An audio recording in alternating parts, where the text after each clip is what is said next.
You thought by now things would be different. Not perfect, just different. You did the work. You stayed consistent. You tried to do things the right way. And still, you're carrying more than you expected, waiting longer than you planned. So be honest for a second. Did you miss something? Or did God forget about you? Don't scroll, because this moment you're in right now, it's not what you think it is. You did what you were supposed to do. You stayed disciplined. You showed up when it wasn't convenient. You kept going when motivation left a long time ago. You made the sacrifices. You let go of things other people held on to. You chose the harder path because you believed it would lead somewhere better. And yet, here you are, still waiting, still stretching, still wondering why it feels like nothing is moving. You look at your life and it doesn't make sense, because if effort guaranteed outcome, you shouldn't be here. And maybe you don't say it out loud, but the thought has crossed your mind. What was all that for? And it's not just one thing. It never is. It's the bills that don't stop, the responsibilities that keep increasing, the people who depend on you now, whether you feel ready or not. It's waking up already thinking about what needs to be handled, what needs to be fixed, what can't afford to fall apart. And quietly, you start comparing. Not loudly, not in a jealous way, just noticing. People moving forward, doors opening for others, prayers being answered around you, while your life feels paused. And that's when it hits you. You thought by now things would be different. There's a version of you people don't know exists. The one that holds it together in public, but feels it all in private. The one who checks on everyone else, but doesn't know who to talk to when it's your turn. The version of you that sits in silence sometimes, not because you have peace, but because you don't even have the energy to explain what's wrong. You've mastered looking okay. You've learned how to function through pressure, how to smile through uncertainty, how to keep going without answers. But underneath all of that, you're tired. Not just physically, not just mentally, tired in a way that rest doesn't fix, because it's not your body that's exhausted. It's the weight of carrying everything for longer than you expected. Let me ask you something. What if God didn't leave you? What if the silence you've been sitting in isn't absence? What if what feels like delay is actually something being worked out that you can't see yet? Because right now, everything in you is trying to interpret this season, and the easiest conclusion is this: if nothing is changing, nothing is happening. But what if that's not true? What if this moment you're in means more than you think it does? This is the part nobody prepares you for.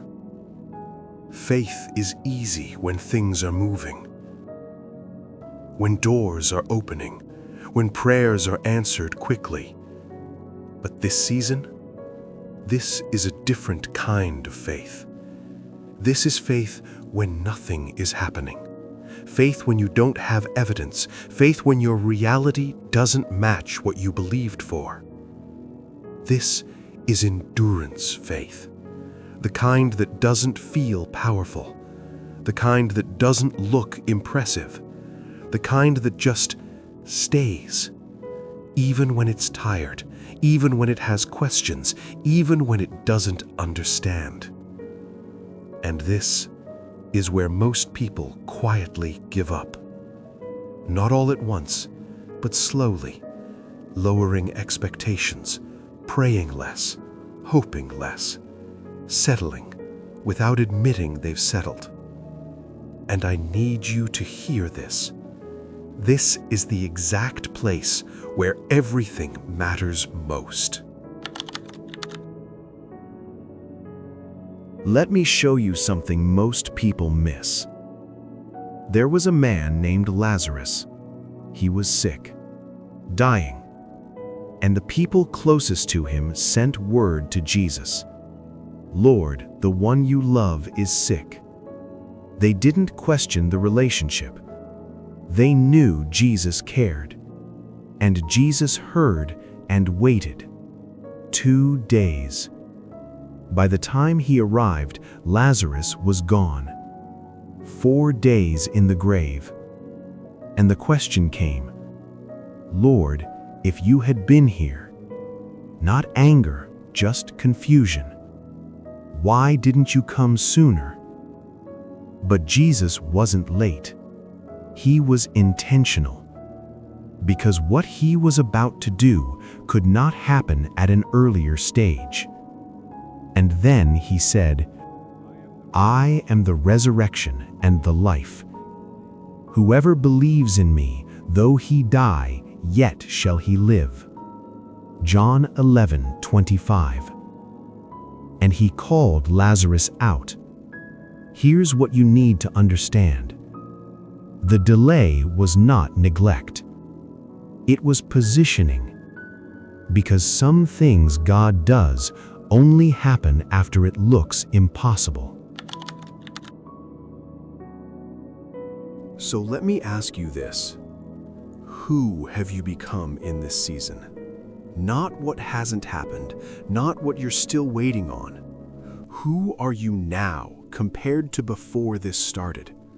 There's a strength in you now that wasn't there before, a patience that had to be built, a depth that only comes through pressure. You understand people differently now. You carry things differently now. That didn't come for free. That came through this.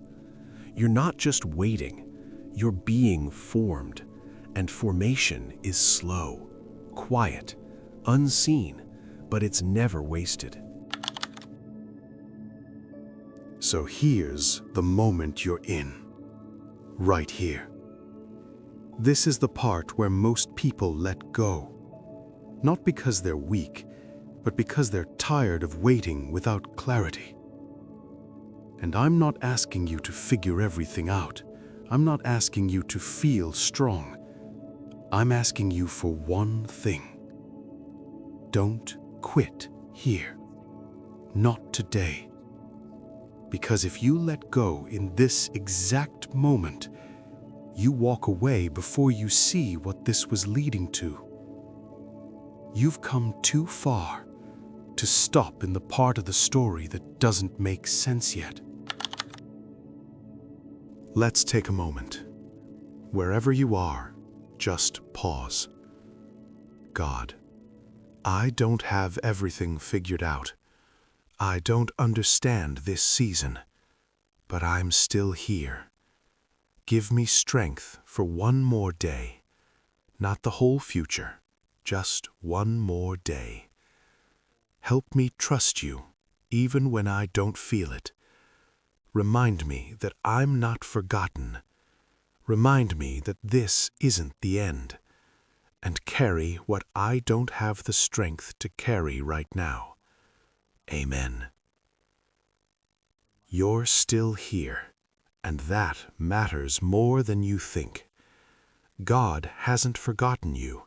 He's just not done yet.